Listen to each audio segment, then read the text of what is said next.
Monsieur le Président, comment définiriez-vous aujourd'hui les valeurs négro-africaines? Je définirais les valeurs négro-africaines aujourd'hui comme je les ai toujours définies.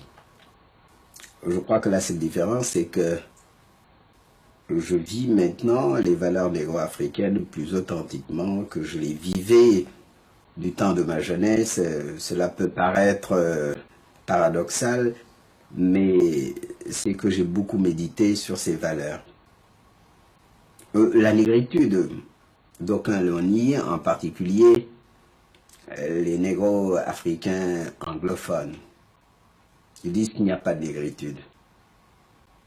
Mais alors pourquoi avoir demandé l'indépendance? Si on a demandé l'indépendance, c'est pour préserver notre personnalité collective.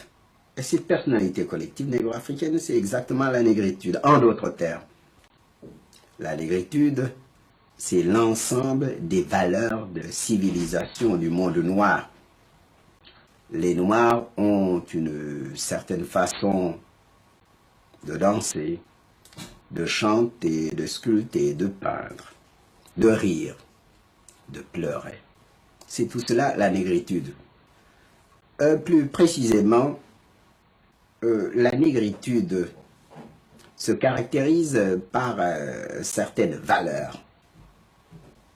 Dans le domaine social et politique, par exemple, par une certaine forme de démocratie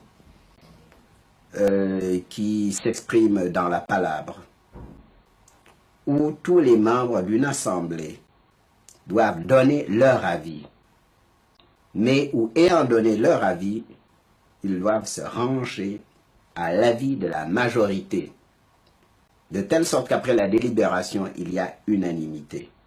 C'est ce qui explique les régimes présidentiels qui existent actuellement en Afrique noire. Par le sens du dialogue aussi, et qui est la compréhension de l'autre. Cette complémentarité qui naît du dialogue, c'est une des valeurs de la négritude. Mais pour nous, la négritude s'exprime essentiellement dans le domaine de l'art. On a parlé de l'art nègre, c'est donc qu'il y a une négritude, c'est donc qu'il y a des valeurs nègres. Ces valeurs qui se caractérisent par le don du rythme, le don de l'image symbole, le don du sens par-delà le signe.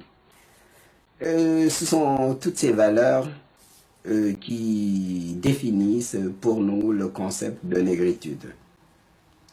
Bien sûr, actuellement, nous pensons que la négritude ne peut se passer des autres valeurs, car ces valeurs se retrouvent également dans les autres races, dans les autres civilisations.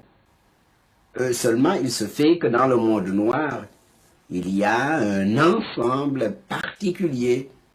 Le négro-africain, par exemple, a mis l'accent en art sur le rythme et sur l'image symbole.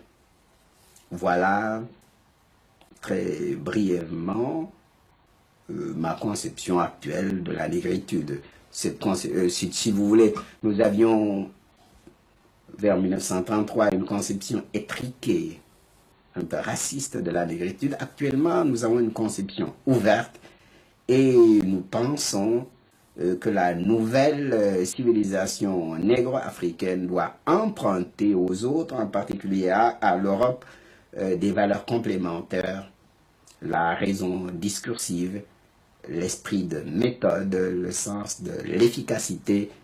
C'est ce à quoi nous nous employons dans l'élaboration et dans l'exécution de nos plans de développement économique et social.